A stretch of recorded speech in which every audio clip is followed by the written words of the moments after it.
ആധുനിക ശാസ്ത്രം ഇന്ന് എത്തി നിൽക്കുന്നത് ഒരു മഹാവിപത്തിൻ്റെ വക്കിലാണ്. കാരണം ലോക വൻ ശക്തികളായിട്ടുള്ള രാജ്യങ്ങൾ വാങ്ങിക്കൂട്ടിയിട്ടുള്ള അണുവായുധങ്ങളുടെ കണക്കുകൾ മാത്രം മതി ഈ ലോകത്തെ 1000 വട്ടം കത്തിച്ചാമ്പലാക്കാൻ.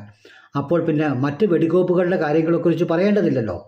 എന്തുകൊണ്ടാണ് ഇത്തരത്തിലേക്ക് വീണ്ടും വീണ്ടും രാജ്യങ്ങൾ ഒരു യുദ്ധത്തിലേക്കും മറ്റും സ്വരുക്കൂട്ടുന്നത്? നാം ഒന്ന് ചിന്തിച്ച് നോക്കണ്ടേ?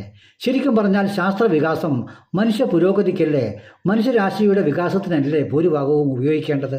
എന്നാൽ അങ്ങനെയല്ല കാര്യങ്ങൾ പോകുന്നത്.